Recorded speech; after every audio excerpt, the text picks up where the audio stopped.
आपका एक छोटा सा लाइक हमें वीडियो बनाने में प्रोत्साहित करता है। रानो चिड़िया घर में अपने पंख से पसीना पोंछ रही है। गुड़िया बेटा, मैंने अपने खून पसीने की कमाई से तुझे पढ़ाया लिखाया। सोचा था कि जब तेरी नौकरी लगेगी तो हमारे सारे दुख दूर हो जाएंगे। मम्मा, दिल छोटा मत करो। मुझे कहीं नौकरी नहीं मिली तो क्या, मैं किसी और शहर जाकर कोशिश करूंगी। वहां शायद मौका मिल जाए। दोनों माँ बेटी रात में सो जाती हैं। अगली सुबह गुड़िया शहर जाने के लिए तैयार हो जाती है। रानो चिड़िया गुड़िया को कुछ पैसे देते हुए कहती है, बेटा, ये पैसे ले जा। इतने दूर जा रही हो, कुछ मदद हो जाएगी। मम्मा, आपने तो कहा था घर में पैसे नहीं बचे हैं। तू मेरी चिंता छोड़, मैं कुछ ना कुछ कर लूंगी। बस तू अच्छे से इंटरव्यू देना। रानो चिड़िया काम की तलाश में काले कौवे कालू सेठ के घर जाती है। ना सेठ जी, मुझे काम की जरूरत है। कोई काम हो तो बताएं। हाँ, काम की जरूरत तो है, लेकिन तनख्वाह बस 3,000 ही मिलेगी। मुझे सब मंजूर है। रानो चिड़िया घर का सारा काम करने लगती है। गुड़िया की मुलाकात उसके पुराने दोस्त मानू चिड़े से होती है, जो मोमोज का ठेला लगाए हुए है। मानू, तुमने तो इंजीनियरिंग की थी, फिर ये ठेला क्यों? नौकरी नहीं मिली तो ठेला लगाया। अब देख, इसने मुझे किसी नौकरी से ज्यादा खुशियां दी हैं। तुम सही कह रहे हो, मैं भी क्यों ना ठेला लगाऊं। मुझे तो बस पानी पूरी बनानी आती है। गुड़िया घर लौटकर अपनी माँ को बताती है कि वह पानी पूरी का ठेला लगाएगी। ये अच्छा विचार है। हम काम खुद करेंगे तो जरूर सफलता मिलेगी। गुड़िया अगले दिन पानी पूरी का ठेला लगाती है। कालू और गोरी उसे चिढ़ाते हैं। हाँ, नौकरी नहीं मिली तो पानी पूरी बेचेगी। गुड़िया उनकी बातों पर ध्यान नहीं देती और अपनी दुकान को नाम देती है बीटेक पानी पूरी वाली। धीरे धीरे उसके पानी पूरी का स्वाद मशहूर हो जाता है।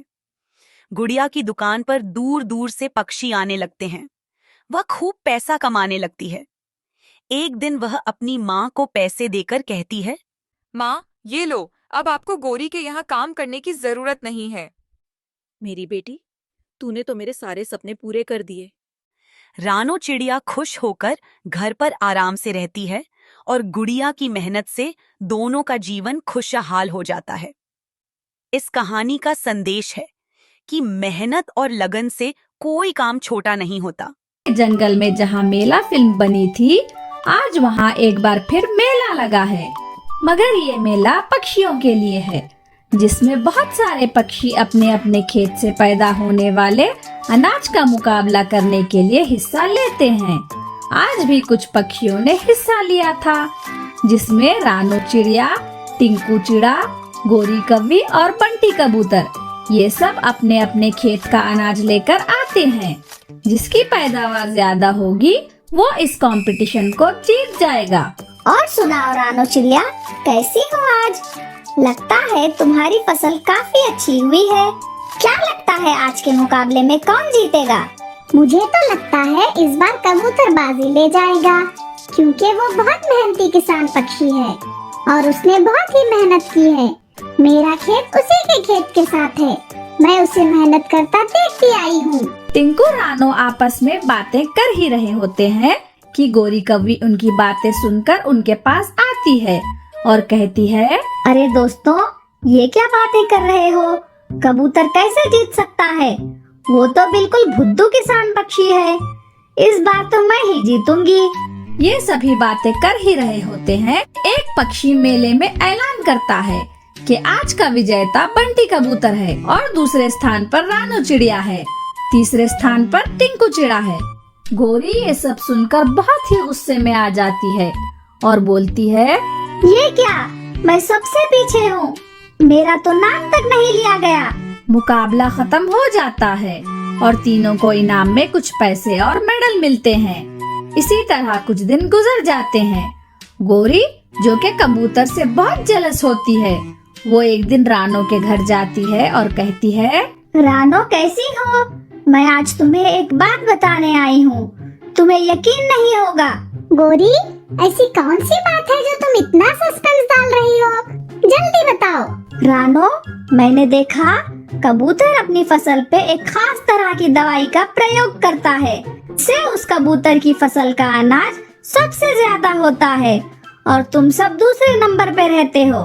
क्या सच में? वो कबूतर तो बहुत शरीफ पक्षी लगता है। क्या तुम सच बोल रही हो? हाँ, बिल्कुल ऐसा ही है। मैंने अपनी आंखों से देखा है। गोरी ऐसे ही सब पक्षियों के पास जाती है और झूठ बोलती है। कुछ पक्षी गोरी की बात पर यकीन ना करते हैं, मगर कुछ कर लेते हैं। धीरे धीरे चंदनपुर के पक्षियों में ये बातें होने लगती है कि कबूतर धोखे से विजेता घोषित होता है। कबूतर को भी एक दिन इस बात का तोते से पता चल जाता है। यार बंटी भाई, तुमसे ये उम्मीद नहीं थी।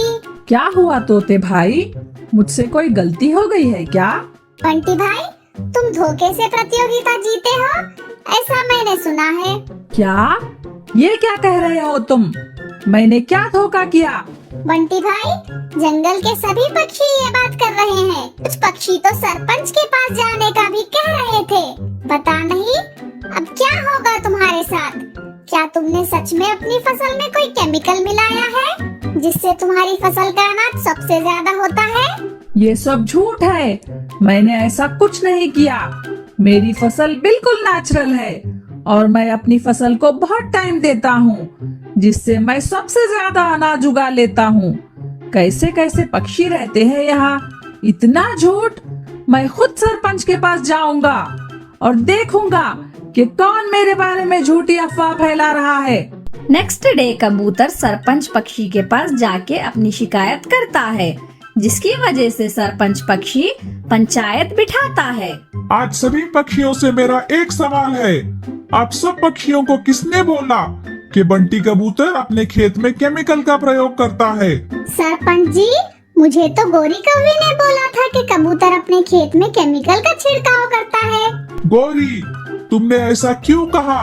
तुम्हारे पास क्या सबूत है? अब गोरी डर जाती है क्योंकि उसने बंटी को बदनाम करने के लिए ये झूठ गढ़ा था। गोरी बोलती है, सरपंच जी, मैंने भी किसी से सुना ही था कि बंटी केमिकल का छिड़काव करता है। अरे गोरी, तुम ये क्या बोल रही हो? तुमने तो मुझे कहा था कि तुमने बंटी कबूतर को अपनी आंखों से देखा अपने फसल में केमिकल का प्रयोग करते हुए। गोरी, सच सच बताओ, क्या तुमने कबूतर को अपनी आंखों से देखा था? हाँ या ना? अगर ये बात सच ना हुई तो तुम्हें मौत की सजा मिलेगी। तुम अच्छे से जानती हो कि इस जंगल का नियम है, जो भी पक्षी किसी दूसरे पक्षी के बारे में झूठी बात करता है उसे मौत की सजा सुनाई जाती है। गोरी ये सुनकर बहुत डर जाती है और दिल ही दिल में बोलती है, अगर सच बोला तो मारी जाओगी। इसलिए वो झूठ बोल देती है। सरपंच जी, मैंने तो रानो को ऐसे ही बोल दिया था। मैंने ये सब पक्षियों से सुना है, वो लोग आपस में बातें कर रहे थे। मामला बहुत संगीन हो जाता है। सरपंच के पास कोई सबूत नहीं था कि वो किसी को सजा दे सके, मगर कबूतर केमिकल का प्रयोग करता है या नहीं ये भी देखना था। तो सरपंच बोलता है, हमें ये तो नहीं पता कि कबूतर के बारे में ये बात फैलाई किसने है, मगर हम बंटी के खेत का मेडिकल टेस्ट करवाएंगे, जिससे पता चल जाएगा कि कबूतर ने ये काम किया है या नहीं। अगर कबूतर दोषी निकला तो उसको सजाए मौत दी जाएगी। सरपंच जी, मैं बिल्कुल निर्दोष हूँ, आप बेशक टेस्ट करवा लें। फिर सब लोग अपने अपने घरों में चले जाते हैं। गोरी वहीं खड़ी होकर सोचने लग जाती है, अगर कल टेस्ट में कबूतर बेकसूर साबित हो गया तो सरपंच जी झूठी अफवाह फैलाने वाले को सजा देंगे। हो सकता है मैं पकड़ी जाऊं। हाँ, अगर बंटी दोषी साबित हो जाए तो सरपंच जी इस बात को सच मानेंगे और मैं बच जाऊंगी। पर ये सब होगा कैसे? मुझे केमिकल का छिड़काव करना होगा आज रात ही, वरना बहुत देर हो जाएगी। गोरी ये सब सोच ही रही होती है कि रानो की नजर उस पे जाती है। वो देखती है गोरी कुछ परेशान सी नजर आ रही है। रानो को गोरी पर शक हो जाता है, क्योंकि गोरी ने एक गलती कर दी थी कि जब उसने रानो को बंटी के केमिकल मिलाने वाली बात बताई थी तो गोरी ने बोला था कि उसने अपनी आंखों से कबूतर को केमिकल का छिड़काव करते देखा है, मगर गोरी तो आज इस बात से मुकर गई है। गोरी वहाँ से उड़ जाती है। रानो भी चुपके से गोरी का पीछा करती है। गोरी अपने घर से केमिकल स्प्रे लेकर कबूतर के खेत में चली जाती है और वहाँ छिड़काव करने लगती है। हा हा हा, अब देखना कबूतर का काम तमाम हो जाएगा, वो दोषी साबित हो जाएगा। अरे ये क्या, गोरी तो इतनी बुरी कौवी है, ये तो बंटी भाई को फंसा रही है। रानो जो कि चुपके से गोरी को देख रही थी, अचानक रानो से एक गलती हो जाती है जिससे आवाज हो जाती है और गोरी रानो को देख लेती है। रानो तुम यहाँ कैसे? मुझे सब समझ आ गया है, तुम बहुत बुरी हो, बंटी कबूतर को फंसा रही हो, जानती भी हो ना अगर वो दोषी साबित हुआ तो उसे मौत की सजा मिलेगी। रानो देखो मेरी बात सुनो, तुम मेरा साथ दो, हम उस कबूतर को रास्ते से हटा देंगे, फिर तुम प्रतियोगिता में फर्स्ट आओगी। तुम इतनी खुदगर्ज कैसे हो सकती हो? मैं अभी जाके सब पक्षियों को बताने लगी हूँ। जैसे ही रानो उड़ने लगती है, गोरी रानो को वो स्प्रे बोतल मार देती है जिससे रानो वहीं पर बेहोश हो जाती है। अरे यार ये भी मुसीबत बन गई। अब रानो को भी रास्ते से हटाना होगा, मगर मुझे पहले ये काम पूरा करना होगा। गोरी रानो को बेहोश कर देती है और बंटी कबूतर के खेत में केमिकल डाल देती है। उसके बाद रानो को अपने घर रस्सी से बांधकर छुपा देती है। वह सोचती है पहले बंटी वाला मामला खत्म हो जाए, फिर रानो का पत्ता साफ करूंगी। अगले दिन जब लैब से रिपोर्ट आती है तो सरपंच जी पंचायत बिठा देते हैं। मैं आप सब पक्षियों को आज ये बात बताना चाहता हूँ कि बंटी कबूतर सच में केमिकल का प्रयोग करता है। इस रिपोर्ट के मुताबिक बंटी दोषी साबित होता है। बंटी कबूतर को कल मौत की सजा दी जाएगी। बंटी तो हक्का बक्का रह जाता है कि रिपोर्ट में ये सब क्या आ गया, उसने तो कभी ऐसा काम नहीं किया था। जंगल के पक्षी बंटी को पिंजरे में बंद कर देते हैं और अगले दिन का इंतजार करने लगते हैं। मुझे खोलो, मैं बेकसूर हूँ, मुझे फंसाया जा रहा है। दोस्तों मेरी बात पे यकीन करो। तोता भाई तुम तो मेरे सच्चे दोस्त हो, मेरी बात पे यकीन करो। बंटी की बात पर कोई यकीन नहीं करता। सब अगले दिन का वेट करने लगते हैं। गोरी रात को रानो से कहती है, रानो आज बंटी दोषी साबित हो गया, कल उसे सजाए मौत दी जाएगी, उसके बाद तुम्हारा नंबर है। मैं तुम्हें जिंदा नहीं छोड़ सकती, अगर तुम्हें छोड़ दिया तो मुझे मौत की सजा सुना दी जाएगी। कल का दिन आ जाता है। बंटी को फांसी की सजा देने की तैयारी होने लगती है। इधर गोरी के घर रानो जो रस्सी से बंधी हुई थी वो खुद को छुड़वा लेती है। मुझे गोरी की सच्चाई सरपंच जी को बतानी ही होगी, वरना सब बर्बाद हो जाएगा। बंटी भाई को मैं मरने नहीं दे सकती। रानो तेजी से जंगल में उड़ने लगती है। उसके पास बहुत कम टाइम था बंटी को बचाने का। उधर बंटी भी बस अपने आखिरी लम्हे गिन रहा होता है। वो बहुत डरा हुआ था। प्लीज मुझे छोड़ दो, मैं बेकसूर हूँ, मुझे जाने दो, मैंने कुछ नहीं किया। सभी पक्षी उसे ताने दे रहे थे। कबूतर तुम बहुत बुरे हो, झूठे मक्कार हो, तुम्हें फांसी ही होनी चाहिए, मर जाओ तुम, जल्दी मार दो इसे। कबूतर को फांसी होने ही वाली थी कि अचानक रानो आ जाती है और बोलती है, रुक जाओ, रुक जाओ, ये फांसी रोक दो, मेरी बात सुनो। सरपंच जी ये सब गोरी कवि ने किया है, उसने मुझे कल रात से अपने घर में बंद करके रखा हुआ था। मैं बड़ी मुश्किल से यहाँ आई हूँ, ये सब गोरी कवि ने किया है। मैंने अपनी आँखों से गोरी को कबूतर के खेत में केमिकल डालते देखा है। रुक जाओ, रोक दो ये फांसी। रानो तुम्हें पता है ना झूठ बोलने की सजा क्या होती है?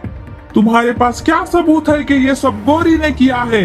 मेरे पास सबूत भी है। गोरी के घर उस केमिकल स्प्रे की बोतल रखी हुई है। आप सब मेरे साथ चलें। जंगल के कुछ पक्षी और सरपंच जी गोरी के घर जाते हैं और वह बोतल उन्हें मिल जाती है। सरपंच जी गोरी से पूछते हैं, बताओ ये सब क्या है?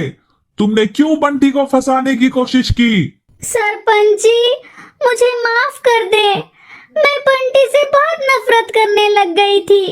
मुझे इससे जलन होती थी कि ये हर बार मेले में जीत जाता है और मैं हमेशा हारती हूँ। मुझे माफ कर दे।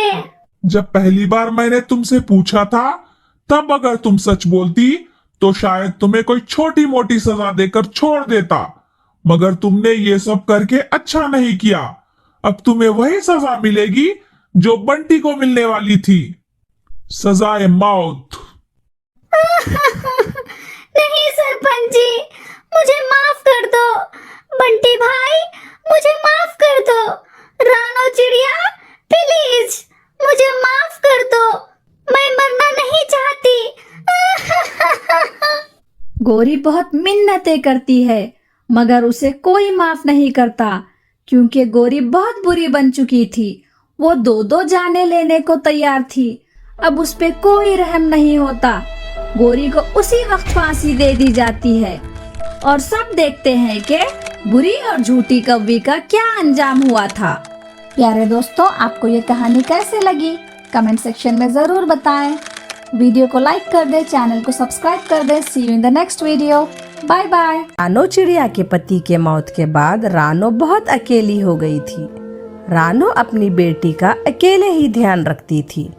वह अपने खेत में सब्जियां उगाती और उन्हें बेचकर अपना गुजारा करती। आइए आइए, हरी हरी सब्जियां ले जाइए और बीमारियों को दूर भगाइए। सब्जी ले लो सब्जी, ताजी ताजी हरी हरी सब्जी ले लो सब्जी। अरे रानो बहन जी, आपकी सब्जियां तो बहुत ही ताजी और हरी भरी होती हैं। अच्छा बहन, ये बताओ ये टमाटर कैसे दिए? भैया, ये 30 रुपए किलो है। बताइए भैया, आपको कितने किलो चाहिए? रानो बहन, 1 किलो टमाटर, 1 किलो आलू, लौकी और भिंडी भी दे दो। ठीक है भैया, मैं अभी पैक कर देती हूँ। रानो ने अपनी बेटी गुड़िया को जंगल के सरकारी स्कूल में डाला था और वो जंगल में कड़ी धूप में सब्जियां बेचा करती थी। रानो सारा दिन मेहनत करके जो पैसे कमाती वो घर खर्च में इस्तेमाल करती और जैसे तैसे कुछ पैसे बचाकर गुड़िया की शादी के लिए जमा करती थी। माँ, आ गई तुम? जल्दी से हाथ मुंह धो लो, मैं खाना लगाती हूँ। अरे गुड़िया मेरी बेटी, कितनी बार बोला मैंने तुझे, जल्दी से खाना खाकर सो जाया कर। आपको सुबह स्कूल भी जाना होता है। ओहो माँ, आप सारा दिन कितनी मेहनत करती हो और थकी हुई घर आती हो। आप रुके, मैं आपके लिए भोजन लाती हूँ। अरे बिटिया, मेहनत नहीं करूँगी तो अपनी गुड़िया का ब्याह कैसे करूँगी? तुम्हारी शादी के लिए भी तो मुझे पैसे जमा करने हैं। ऐसे ही समय बीत जाता है। अब रानो की बेटी गुड़िया बड़ी हो चुकी थी। फिर एक दिन माँ बेटी जंगल के सबसे अमीर पक्षी टुन्नू सेठ की बेटी की शादी पर जाते हैं, जहाँ पर गुड़िया दुल्हन के लहंगे को देखकर हैरान हो जाती है। अरे वाह सोना, तुम्हारा लहंगा तो बहुत सुंदर है। खूबसूरत तो होगा ही, इतना महंगा भी तो है। मगर तू इतने महंगे सपने ना देख। ये सब तुझ जैसे गरीबों के लिए नहीं होता, क्योंकि तुम्हारी माँ तो जो भी कमाती है उससे तो तुम्हारे घर का खर्च भी पूरा नहीं होता होगा। इसीलिए मेरे लहंगे को घूर घूर के ना देख। तू नहीं ले सकती इतना महंगा लहंगा। तू ऐसा करना, अपनी शादी के लिए एक सस्ती सी साड़ी ले लेना। हा हा हा हा हा हा हा। सोना की ये सब बातें सुनकर रानो की बेटी गुड़िया बहुत ही दुखी हो जाती है। परेशान ना हो मेरी बेटी, तेरी माँ से जितना भी होगा तेरी माँ उतना देगी। उसी शादी में आकाश नाम का चिड़ा भी अपनी माँ के साथ आता है। आकाश जब गुड़िया को देखता है तो देखता ही रह जाता है। कितनी प्यारी चिड़िया है, कितनी खूबसूरत है, जैसे कि कमल का फूल। मुझे तुम्हारे लिए ये चिड़िया बहुत पसंद आई है। देखो कितनी खूबसूरत चिड़िया है, तुम्हारे साथ इसकी जोड़ी खूब जमेगी। आकाश को भी गुड़िया बहुत पसंद आती है। वो तो उसे देखता ही रह जाता है। फिर आकाश और उसकी माँ रानो के घर गुड़िया का हाथ मांगने आते हैं। बहन जी, मैं एक गरीब सब्जी वाली हूँ। आप जैसे बड़े घर के साथ हाथ मिलाने की तो मेरी हैसियत ही नहीं है। मैं तो इस बारे में सोच भी नहीं सकती। आंटी, रिश्ता हैसियत देखकर नहीं बल्कि दिल देखकर जोड़ा जाता है। और हमें आपकी बेटी गुड़िया बहुत ही ज्यादा पसंद है। आपकी बेटी गुड़िया तो मुझे पहली नजर में ही भा गई थी। फिर रानो चिड़िया भी मान जाती है और अपनी बेटी का रिश्ता आकाश के साथ तय कर देती है। इतने बड़े घर से रिश्ता आने पर रानो चिड़िया तो बहुत ही खुश हो जाती है। फिर रानो चिड़िया अपनी जमा पूंजी निकालकर अपनी बेटी की शादी की तैयारियां शुरू कर देती है। फिर रानो चिड़िया अपनी बेटी के साथ शहर जाती है और उसके लिए एक बहुत ही खूबसूरत सा ब्राइडल लहंगा ले आती है। गुड़िया बेटा, मैं जानती हूँ तुझे उस दिन सोना की शादी में सोने का लहंगा बहुत पसंद आया था ना। वो आपके मन को भा गया था। मगर बिटिया, मेरे पास इतने पैसे नहीं हैं कि मैं आपके लिए उसके जैसा महंगा लहंगा खरीद सकूं। कोई बात नहीं माँ, मुझे ये लहंगा भी बहुत पसंद है। लेकिन कल क्या होगा ये कोई नहीं जानता था। शादी के केवल एक दिन पहले गुड़िया का लहंगा चोरी हो जाता है और सब पक्षी बातें बनाने लगते हैं। हाय हाय, ये तो बहुत ही बड़ा अपशगुन है। दुल्हन का लहंगा ही चोरी हो गया। हाँ बहन, बहुत ही बुरा हो गया। लेकिन कोई क्या जाने लहंगा लाए भी थे कि नहीं, या फिर ऐसे ही बातें बना रहे हैं। भला इन गरीबों के पास इतने पैसे कहाँ से आए कि ये इतना महंगा लहंगा ले आते। बेचारी रानो चिड़िया के पास इतने पैसे भी ना थे कि वो अपनी बेटी के लिए दूसरा लहंगा ले आती। मेरी माँ ने इतने सालों मेहनत करके एक एक पैसा इकट्ठा करके मेरी शादी के लिए एक जोड़ा बनवाया था, लेकिन अब तो वो भी चोरी हो गया। अब क्या होगा? गुड़िया नदी के पास रो रही थी और ऐसी बातें कर रही थी। आकाश चिड़ा उसकी बातें सुन लेता है। फिर वह बाजार जाता है और गुड़िया के लिए एक बहुत ही महंगा ब्राइडल लहंगा खरीद लाता है। वो लहंगा तो बहुत ही सुंदर था, जिसे देखकर गुड़िया तो बहुत ही हैरान हो जाती है। अरे ये तो बिल्कुल वैसा ही लहंगा है जो सेठ जी की बेटी ने अपनी शादी पे पहना था और मुझे बहुत पसंद आया था। हाँ गुड़िया, उस दिन मैंने सोना चिड़िया की सारी बातें सुन ली थी जब वो तुम्हें शादी में जलील कर रही थी।